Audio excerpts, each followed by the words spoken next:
정신의학자인 루이스 캐디라는 분이 그 행복의 법칙에 대해서 여러 말씀을 하셨는데요.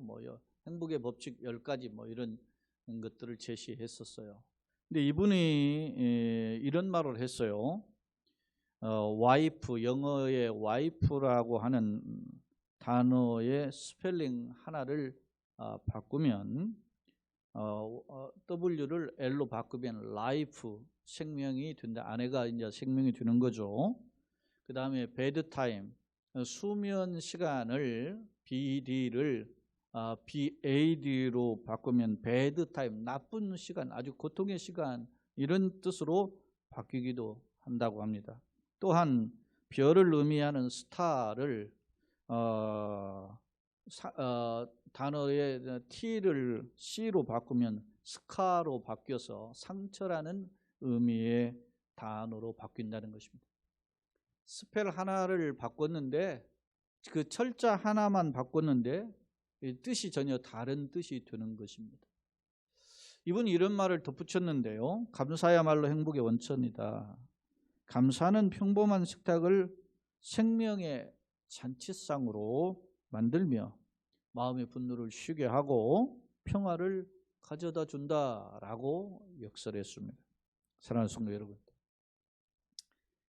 이는 작은 차이지만 철자 하나를 바꾸면 뜻이 바뀌듯이 우리도 우리의 생각, 우리의 마음을 바꾸면, 우리의 품은 생각들 방향성을 조금만 바꾸면, 다시 말하면 부정에서 긍정으로 바꾸면, 안 된다고 절망하고 낙심하고 불평하는 생각을 좀 더 긍정과 감사의 마음으로 바꾸면 우리의 삶이 달라질 수 있다라는 의미로 내포하고 있습니다.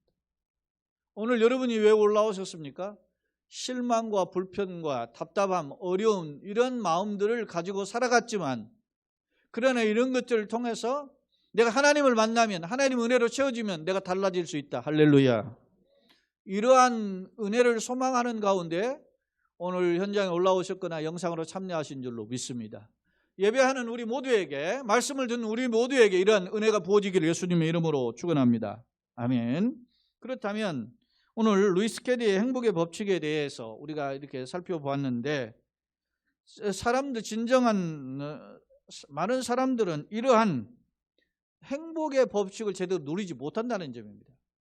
안타까운 점은 사람들은 행복의 조건이 마치 환경적인 조건, 환경적인 어떤 자기들이 원하는 것들이 갖춰져 줘야만 행복하다라고 생각한다는 점입니다. 그러나 진정한 행복을 누리는 사람들의 특징을 보면 비록 좋지 않은 환경에서도 감사를 찾고 행복을 누림을 살펴볼 수 있는데요. 그렇다면 우리가 살아계신 하나님이라고 하시고 생사화복의 주인이신 하나님이라고 우리가 고백하는데, 그 하나님을 믿는 성도는 이 나그네 인생에 여러 가지 도전과 장애물들이 있는데, 이 장애물 속에서 어떤 자세로 살아야 승리할 수 있는가? 오늘 말씀을 제목을 세상을 이기는 지혜로운 삶이라는 주제로 제가 살펴보고자 하는데요. 오늘 에베소서는 이러한 비결을 오늘 본문의 말씀을 통해서 우리에게 제공해 줘요. 에베소서는 바울 사도가 로마의 감옥에서 갇혀서, 로마 감옥에 2번 갇혔는데 첫 번째 감옥에 갇혔을 때에 에베소 교인들에게 쓴 편지에 소위 말하면 옥중서신이라 말입니다. 그런데요, 당시 에베소는 어떤 동네였습니까? 에베소는 지금의 터키의 서중부에서 남부에 걸쳐 있는 그 광활한 지역의 소위 지방을 당시 아시아, 소아시아라고 불렀는데, 그 터키의 그 소아시아의 지방의 그 중심 도시, 수도였던 에베소에 있는 교인들에게 쓴 편지입니다. 참고로 에베소는 바울 사도가 2차 전도에 잠깐 들렸고 3차 전도행을 목표로 해서 가서 그것을 3년을 머무르면서 교회를 세웠는데요. 밤낮으로 바울이 그 복음을 전했다는, 처음에는 일주일마다 전하다가 안 되겠다, 이렇게 해서는 안 되겠다 해서 두란노 서원을 따로 세우고 그 밤낮으로 복음을 전했던 것이에요. 그럼 도대체 바울이 왜 이 에베소에서 심혈을 기울였는가? 여러 가지 학설이 있지만 그중 대표적인 게 뭐냐면, 에베소는 당시 그 아르테미스, 우리 성경은 아데미라고 성경을 소개하고 있는데, 이 아르테미스 여신전이 있는데, 이 아르테미스 여신전은 제우스의 딸이에요. 제우스의 원래 부인이 헬라인데 그 부인이 아닌 또 다른 이제 다른 여인을 통해서 이제 여신이죠. 여신을 통해서 난 건데, 근데 이 아르테미스 여신전 제도 그 형상을 보았는데 가슴이 막 풍만해요. 그래서 뭐 제 형상으로 나와 있는 가슴만 세어보면 24개나 있는 가슴. 그러니까 이게 풍요와 다산의 여신이란 말이에요. 근데 주목할 점은 이 아르테미스 여신전이 그 가로 세로가 120m에서 약 60m, 뭐 어떤 학자는 115m에서 110m에서 뭐 105m, 55m 이렇게 된다 그래요. 적게 사이즈를 잡아봐도 어마어마하게 크죠. 여러분 생각해 보세요. 건물이 110m 된다는 거 어마어마하죠. 세로가 또 55m. 그리고 이 건물을 받치고 있는 기둥들이 모두 127개가 있었다 그래요. 여러분 그 그리스에 가면 유명한 신전이 있는데 그게 파르테논 신전이에요. 이 파르테논 신전이 기둥이 몇 개냐면 46개라는 거예요. 46개인데 이거에 3배 가까이 되니까 에베소에 있는 아르테미스, 이 아데미 여신전이 얼마나 큰지를 알 수 있어요. 제가 이렇게 평으로 환산을 해보았어요. 그랬더니 솔로몬이 지었던 성전이 약 한 25배 되더라고요. 어마어마하게 큰 거예요. 이 아데미 여신전이. 그러니까 막 세상 사람들이 그 아데미 여신전에 막 섬기고 하는데 상대적으로 에베소에 있는 교회는 어떻게 초라했단 말이에요. 사랑하는 여러분, 무슨 말씀인지 이해가 되십니까? 오늘 내가 이 세상을 살아가는데 세상은 화려하고 크고 웅장합니다. 그런데 나는 왜소하고 초라해 볼 수 있는 겁니다. 예수를 믿는데도 불구하고 내가 믿는 하나님은 살아계시지 않는 만왕의 왕입니다. 그런데 세상은 알지 못합니다. 세상은 겉으로 화려한 것으로 나를 압박해 옵니다. 그럴 때 우리는 어떤 자세를 취해야 되는가? 오늘 이러한 배경을 가지고 있는 이 에베소 교인들을 향해서 바울이 1장에서 6장까지 여러 하나님의 진리에 대해서 말씀하고 기도하면서 축복하면서 고면하는 내용이 있는데, 오늘 그 중에 에베소 5장 15절로 21절을 살펴보는데, 오늘 본문의 말씀의 내용을 핵심 보면 이 거대한 세상 속에서 또 갈수록 세상을 아껴져가는 이 세상 속에서 상대적으로 교회는 초라하고 규모가 작죠. 이런 그 위치에서 우리가 이 세상을, 거대한 세상을 이길 수 있는 성숙한 성도의 비결은 뭐냐라는 것을 말씀하셨어요. 다시 말하면 우리가 하나님을 믿는 사람으로서 주눅들지 않고 승리하는 비결에 대해서 말씀한다는 점입니다. 그렇다면 오늘 세상을 이기는 지혜로운 삶의 자세는 뭘까요? 오늘 먼저 15절로 17절을 한번 읽어보겠습니다. 자, 그런즉 너희가 어떻게 행할지를 자세히 주의하여 지혜 없는 자같이 하지 말고 오직 지혜 있는 자같이 하여 세월을 아끼라. 때가 악하니라. 그러므로 어리석은 자가 되지 말고 오직 주의 뜻이 무엇인지 이해하라. 아멘. 자, 오늘 말씀은 보니까 세상이 악하다, 시대가 악하다, 때가 악하니라 그러잖아요.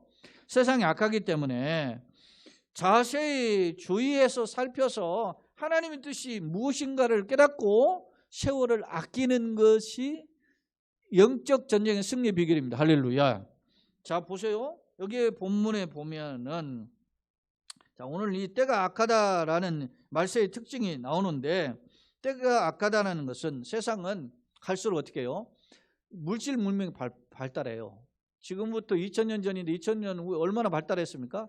그러나 이 세상은 물질 문명이 발달했지만 세상은 어떻게 진다고? 더 악해진다. 예전보다 더 악해. 네? 우리도 우리 스스로 사이를 보세요. 가족의 관계도 뭐 점점 이렇게 막혀지고, 예? 그냥 형식만 이어지지 사랑 이런 것들이 단절되어 있잖아요. 정이 메말라가고 있잖아요. 예? 풍요에 물질의 풍요가 있고 세상에 유명한 것들은 풍요 넘치는데 뭐는 말라가요? 사랑은 말라가요. 그런 악해져가는 사회의 특징이란 말입니다. 이럴 때 우리는 어떤 자세를 취해야 되는지. 자, 보세요. 왜 이렇게 악해지는가? 그 근거를 한번 살펴보겠어요. 요한계시록 12장에 보면 12장 7절로 9절에 보면 하늘에서 전쟁이 있는데 미가엘, 하나님의 천사장 미가엘이죠.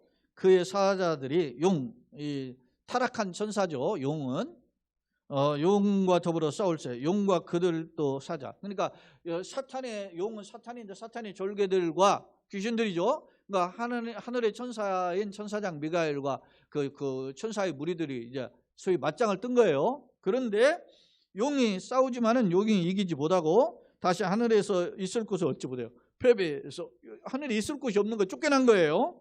그래서 큰 용이 내쫓기니 옛뱀, 그 용의 이름을 옛뱀이라고도 하고 또 곧 뭐라고도 해요? 마귀라고도 하고 사탄이라고도 하는다. 그러니까 옛뱀, 용, 그 다음에 마귀, 사탄 다 같은 말입니다. 근데 이 사탄이 온천을 끄는 자라 그가 땅으로 내쫓기니 그 사자들 함께 내쫓기니라 그랬죠. 이 땅으로 쫓겨난 거예요. 쫓겨난 이 사탄이 뭐 하냐? 13절에 보면 요한계시록 12장 13절에 용이 자기가 땅으로 내쫓긴 것을 보고 남자를 낳은 여자를 박해하는 자. 여자는 교회를 상징해요. 남자는 그리스도인을 가리키죠. 전부 다 예수와 예수를 믿는 모든 사람들 통칭하는 거예요. 예? 박해하는 거예요. 예수를 믿는 사람은 박해하는 거예요. 그러니까 끊임없이 사탄은 갈수록 교회를 향한 세상에 악해져가는 특징 중에 대표적인 게 뭐라 하는 거예요? 교회와 성도를 향한 핍박이 더 강력해졌다. 그러니까 예수 믿으면 갈수록 점점 세상에서 힘들게 살 것입니다. 각오하셔야 되는 거예요, 이거는. 예? 근데 왜 우리가 이것을 이야기하느냐? 예수 믿으면 행복하고 축복하고 복받고 많이 받고 행복할 줄 알았는데 힘들다 하니까 걱정되죠? 그런데 여러분요, 하나님은 우리를 구원하셨던 하나님, 독생자 예수님을 주시기까지 사랑하신 하나님이 세상이 이렇게 악해져가는 거 모르실 리가 없잖아요. 생사화복의 주인이시라 말입니다. 참새 두 마리가 한 아싸리 팔리는 것도 하나님이 허락하지 않으면 안 된다. 너희는 머리털까지도 하나님 다 알고 계시 믿습니까? 그렇다면 이런 영적 전쟁에서 하나님 붙들어 주시는 것은 당연한 것이라. 세상 끝날까지 내가 너희와 항상 함께 있다. 그러면 그 하나님의 손에 붙들리려면 우리가 어떻게 해야 돼요? 하나님의 뜻이 무엇인지 영안이 열려서 보여야 될 거 아닙니까? 여러분, 하나님 보이십니까? 하나님 살아계시죠? 그러니 하나님 보이십니까? 하나님 말씀이 뭔지 압니까? 영안이 열려야 보이는 거 아닙니까? 말씀의 능력이 무엇인지를 알아야 깨달을 수 있는 거 아닙니까? 그러니까 우리가 세상에 빠져서 세상 속에서만 집착하며 살면 하나님의 뜻을 분별하지 못하고 살다가 패배한다는 것이죠. 그러니까 오늘 주일 올라오시거나 영상을 참여하시는 예배하는 자들 모두에게 오늘 여러분들이 기도하면서 시작하는 거지만 하나님 예배를 통해 영광 받으시고 은혜를 부어 달라고 기도하는 제목이 뭡니까? 우리에게 성령으로 함께 하셔서 하나님의 비밀을 덧입게 하여 주옵소서. 승리케 하여 주옵소서. 이런 기도를 한 거란 말입니다. 자, 천상에 쫓겨난 사탄과 그 졸개들이 교회를 향한 핍박합니다. 마귀는 발악한다는 거죠. 발악을 해요. 여러분요, 사람이 원래 이렇게 한번 패배를 하면 꼬리를 내려야 되는데 사탄은 결국 꼬리를 안 내려요. 발악을 해요, 오히려. 예? 그게 세상 일반적인 것과 이 사탄의 다른 특징이란 말입니다. 자, 중목할 점은 바로 이러한 때 어떻게 하라고 했냐? 15절을 다시 보면 뭐라고 해요? 우리 5절, 에베소 5장 15절. 그러니 너희가 어떻게 행할지를 어떻게 했어요? 자세히 주의하여라고 그랬어요. 이 자세히 주의하라는 단어 다음에 그 살피라라고 하는 블레페테라고 하는 헬라가 원래 있어요, 원문에나. 이게 근데 그러니까 자세히 주의하여 살펴라 그런 말이에요. 그러면 딱 소위 말하면 문장이 끊어지니까 그걸 우리는 번역을 뺐는데 원래 자세히 주의하여 살펴라 합니다. 그러면서 동시에 또 오직 지혜 있는 자 같이 하여 그랬죠?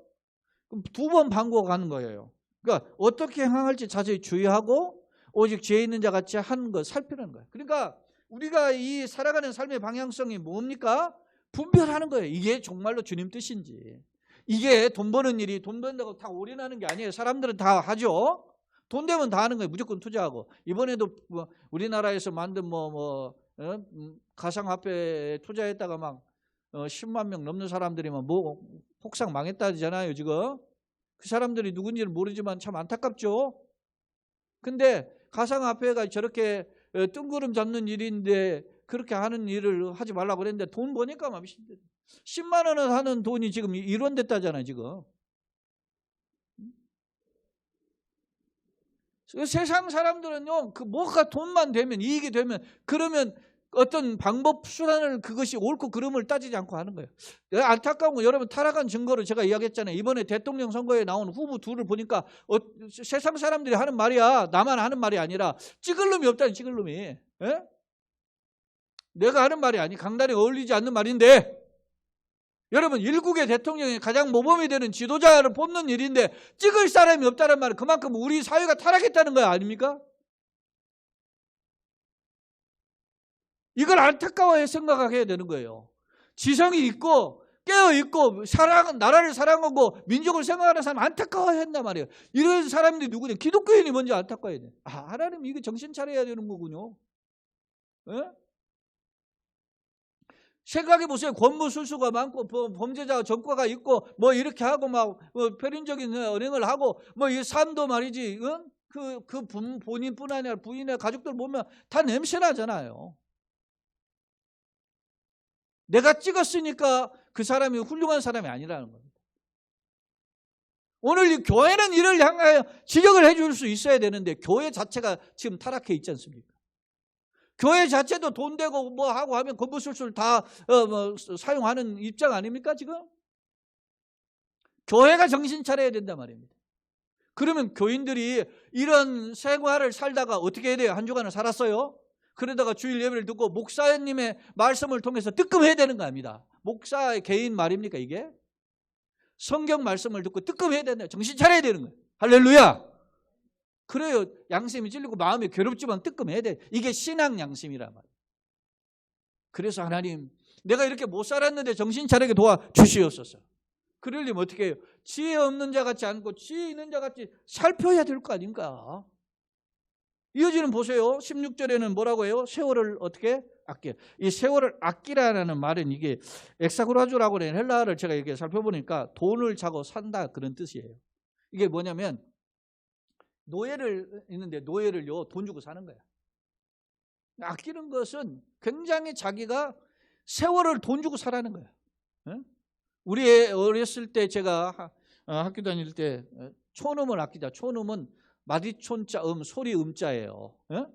소리의 층간을 짤떡 잘라가지고도 마디 그만큼도 아끼래. 똑딱한 때 그 소리에 똑딱이라는 소리가 두 음절이 들어가 있잖아요. 그것도 아끼다. 뭐 그런 말 있잖아요.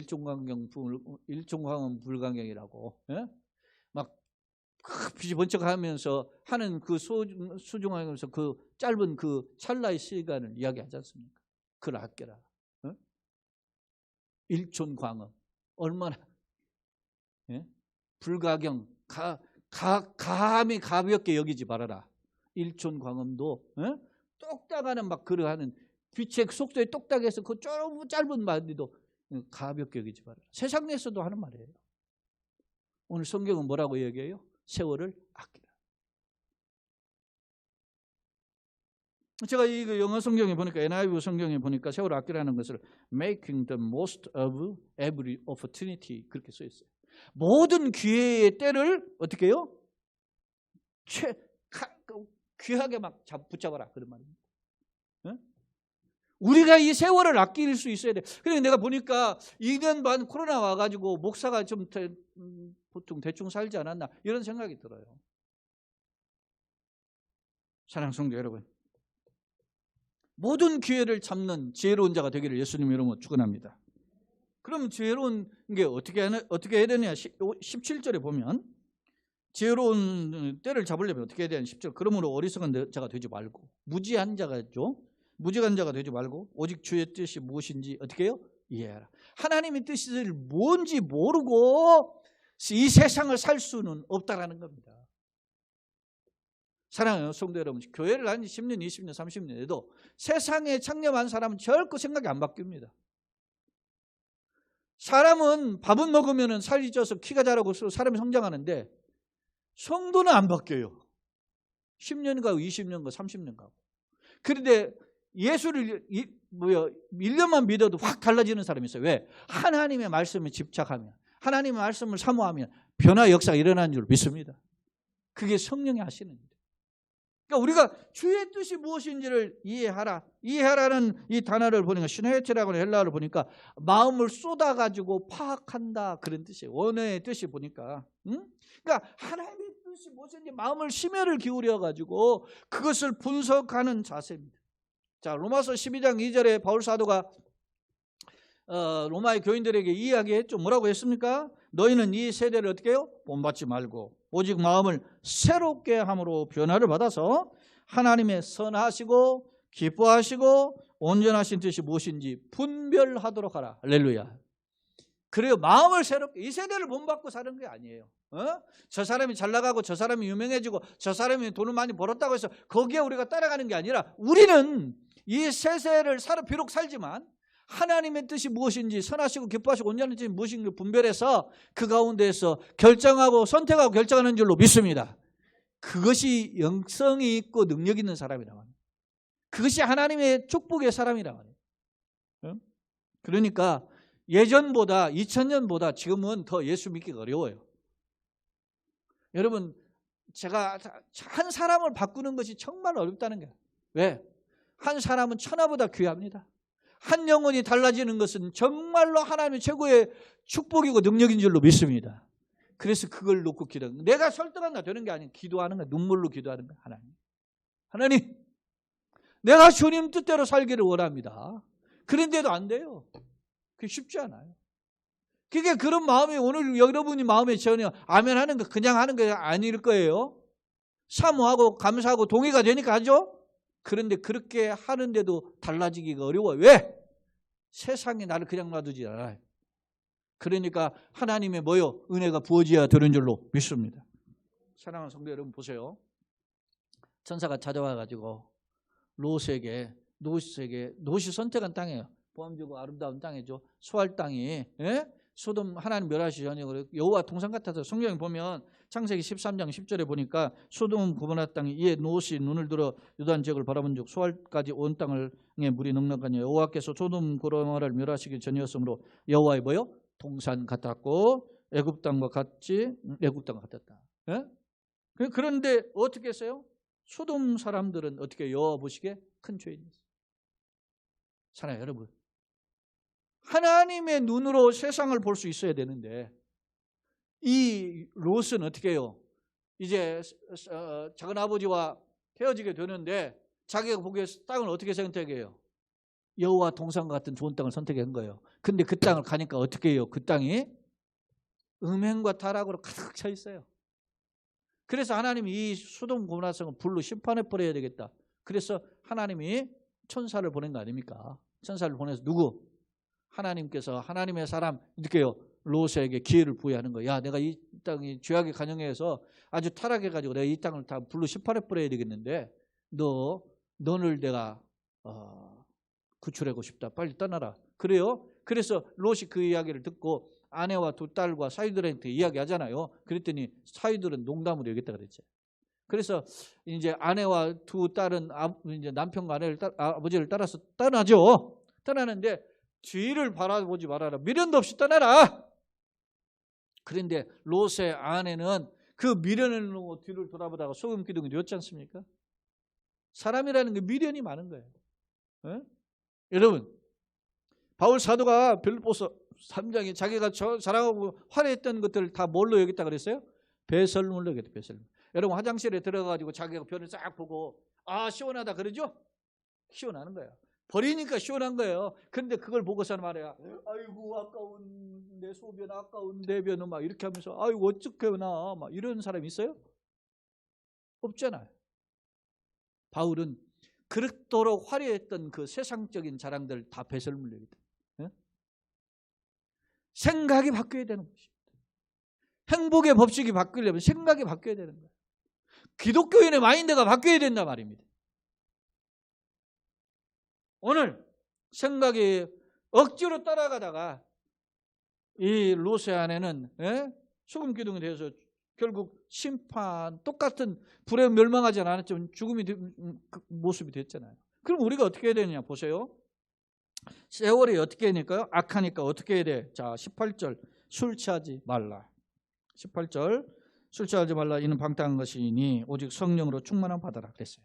하지 말라 하라 그런 말이 있어요. 하지 말라는 뭐예요? 술 취하지 말고, 하라는 뭐예요? 성령 충만함을 받아라. 자, 술 취하지 말라는 뜻은 뭐냐면 모든 삶의 악의 대표적인 행위임을 대변해 주고 있는 것이 술 취함이에요.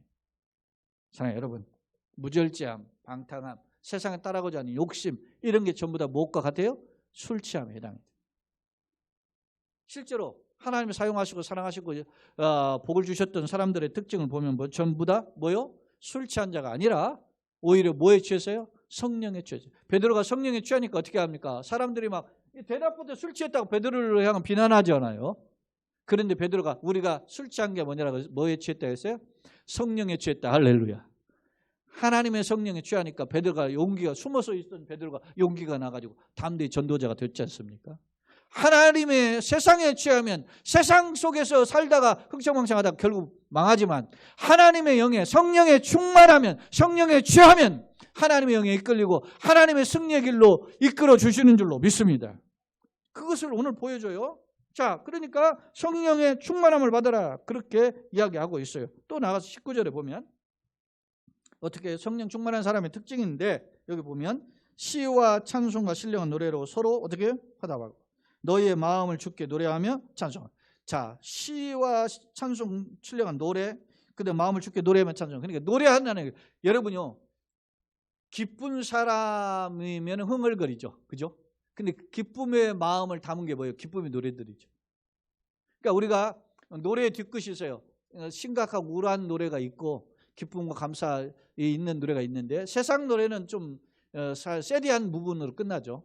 그러나 우리가 믿고 우리가 송축하는 하나님의 찬송 어떻게 해요? 감사, 찬송과 영광이 들려지는 그런 기쁨과 일찍은 살아나요. 예? 그래서 찬송은 곡조 읽는 기도라 그러잖아요. 시는 시편에 관한 내용이고, 찬송은 하나님을 영광을 올려드리는, 소위 말하면 소위 영광송의 독설로지예요. 그리고 또 신령한 노래들은 우리가 세상 노래와 반대되는 하나님을 기뻐하며 고백하는, 소위 말하면 오늘날 말하면 가스펠 힘, 가스펠 송이 여기에 해당하는 거죠. 네? 우리가 하나님을 찬송하는 그런 걸음이 되어야 된다는 것을 보여줘요. 자, 13 히브리서인데요. 히브리서 13장 15절을 자, 한번 보겠습니다. 히브리서 13장 15절. 이러므로 우리는 예수로 말미암아 항상 찬미의 제사를 하나님께 뭐요? 드리자. 예수님으로 말미암아 하나님께 찬송의 제사를 드리자. 이는 그 이름을 증거하는 입술이라. 찬송은 하나님의 영을 영화롭게 하고 하나님을 증거하는 전도의 통로가 되는 줄로 믿습니다. 제가 보니까 유튜브에, 요즘 제가 유튜브를 자주 들어가서 보는데, 유튜브에 보니까 그 버스킹 예배자라고 하는 그런 그 타이틀로 올라오는 그 있더라고요. 한 30대 한 초반쯤 보이는 여성의 그 우리 자매던데, 그 많은 사람 모인데 앞에서 자기가 멘트도 하면서 찬양하더라고요. 요즘 우리 소위 말하면 우방전도 할 때 우리 찬송하면 전도하는 게 많이 했었는데, 요즘은 하도 그걸 싫어하고 비판하고 하니까 그것을 멀리하는 사람이 많은데, 그래도 지금 젊은이들은 그런 사람이 있어요. 귀한 거죠. 자, 여러분, 그냥 그게 됩니까? 그 보통 연기를 할 수 있는 게 아니에요. 내가 해봤지만 그 아무나 할 수 있는 게 아니야. 여러분, 하나님 앞에 감사와 찬송의 입술의 열매를 드리는 자 되기를 예수님은 축원합니다. 바울과 실라가 전도하다가 옥에 갇혔죠. 매를 맞고 피투성이가 된 상황에서 자고 감옥에 갇혔는데, 그 손과 발에는 소위 쇠사슬로 묶여져 있었잖아요. 그런데 그 밤중에 바울과 실라가 찬송하고 기도했어요. 옥문이 열렸으면 할렐루야. 이 세상 사람 못 믿는 거야. 하나님 앞에 감사와 찬송의 걸음이 되기를 예수 그리스도 이름으로 축원합니다. 또 붙여서 이제 20절 마지막 이제 부분인데요. 자, 범사에 모든 일이죠. 모든 일이 어떻게 해요? 우리 주 예수 그리스도 이름으로 항상 어떻게 하나님 아버지께 감사하며. 범사에 감사하라 그러죠. 세상과 전사 항상 기뻐라 범사에 감사하라 그러잖아요. 범사에 감사. 범사는 모든 일이에요. 모든 일 감사할 수 있는 거. 여러분요, 감사의 조건이 있어요. 감사가지고. 감사의 조건이 아니어도 감사할 수 있는 것은 뭐요? 내 마음의 믿음에서 우러나는 감사인 줄로 믿습니다. 그렇습니다. 골로새서 병행하는 에베소서와 골로새서는 소위 쌍둥이 서신으로 알려져 있는데 골로새 3장 17절에 보면 무엇을 하든지 말이나 일이나 우리 언어나 우리 행동이나 다 주 예수 이름으로 하고 언행이 예수님의 이름으로 하고 예수님을 힘입어 하나님 아버지께 감사하라. 할렐루야. 그렇습니다. 내 힘이 아닙니다. 여러분 내가 잘나가지고 예수 믿는 게 아니에요. 하나님 은혜가 부어져야 믿습니다. 네?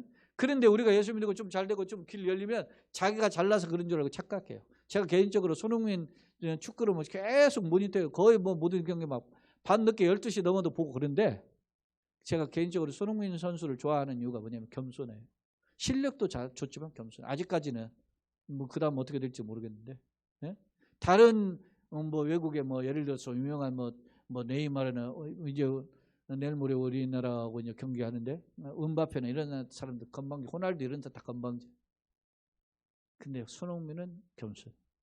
여러분 생각해보세요. 세계적인 축구 스타가 호날두 아닙니까? 호날두보다 손흥민 5골 더 넣어서 같은 리그에 뛰는데 그럼 대단한 거잖아요. 근데 개인적으로 보면 그 겸손. 우리나라의 축구 선수들도 보면 잘 나가고 그러면 말이지 건방진 애들이 있어요. 그럼 별로야.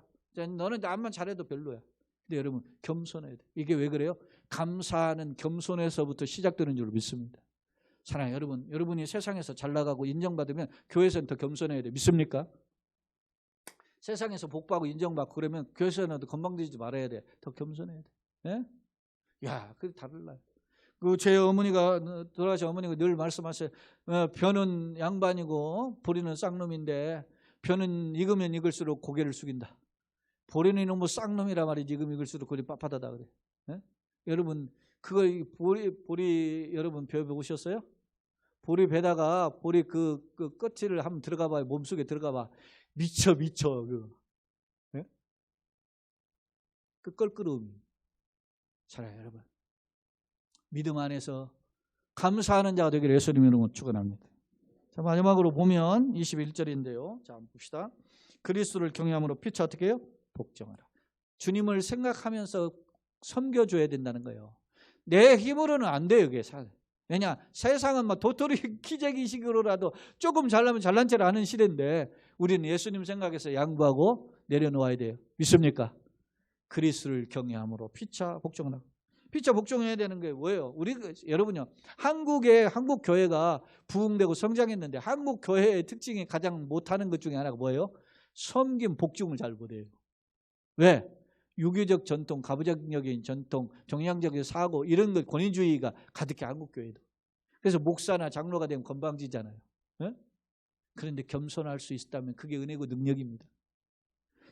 그래서 그러면 겸손의 모델을 어떻게 해야 되느냐? 그래서 그 다음부터 이야기하는 게 뭐예요? 우리가 읽지는 않았지만 22절부터 나오는 거야. 아내들이여 남편들이 이야기해. 부부가 겸손해야 돼. 할렐루야. 부부가 서로를 섬겨야 돼. 그래야 행복한 가정이지. 건방지면 안 된다는 거야. 돈 좀 벌어온다고 요즘은 자기가 공부 좀 잘했다고 또 돈 좀 있다고 말이야. 좀 얼굴이 좀 잘생겼다고 막 이런 것 가지고 건방 넓지 않아요. 여러분 집안에서 형제들끼리나 가족들끼리 잘난 체 하는 것 보면 다 이런 내용 아니에요? 그렇잖아요. 좀 더 돈 많다고 말이지. 우리 아들이 이번에는 어디 들어갔다는 이번에 우리 딸이 뭐 했다는 이런 이야기 나고 그냥 그거를 했으면 돈이 벌었으면 돈이 많았으면 예를 들어서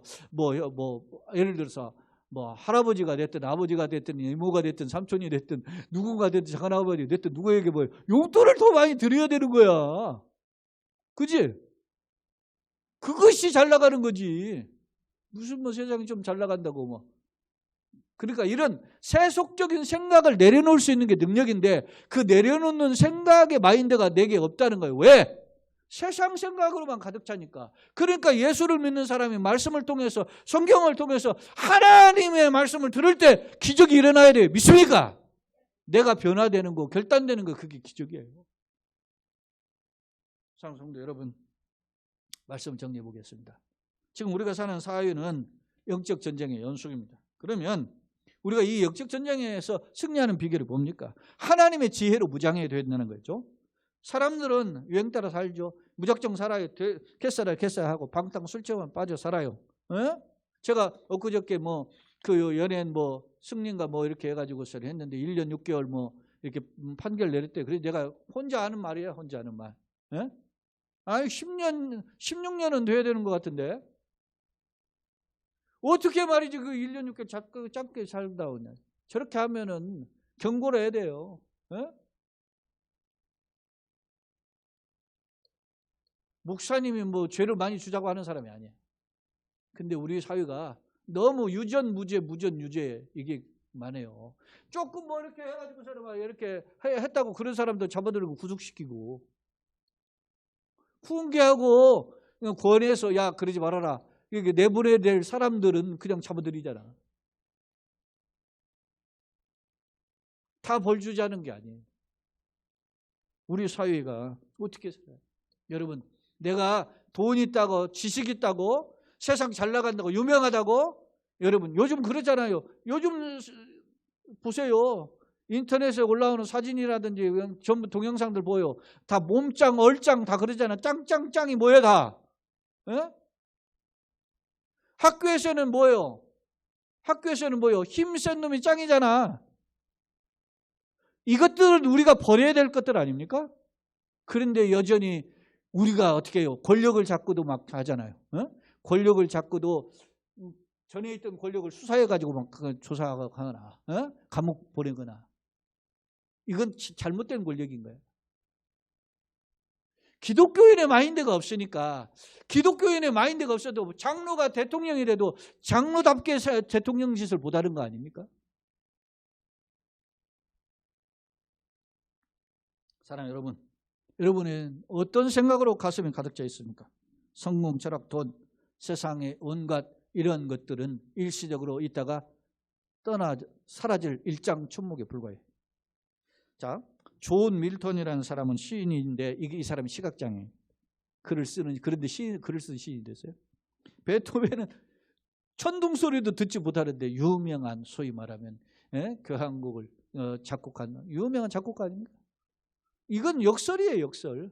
여러분요, 당대 전쟁에서 영웅들은 어떻게 해요? 키가 크잖아요. 근데 알렉산더는 등이 약간 굽었다 그래요.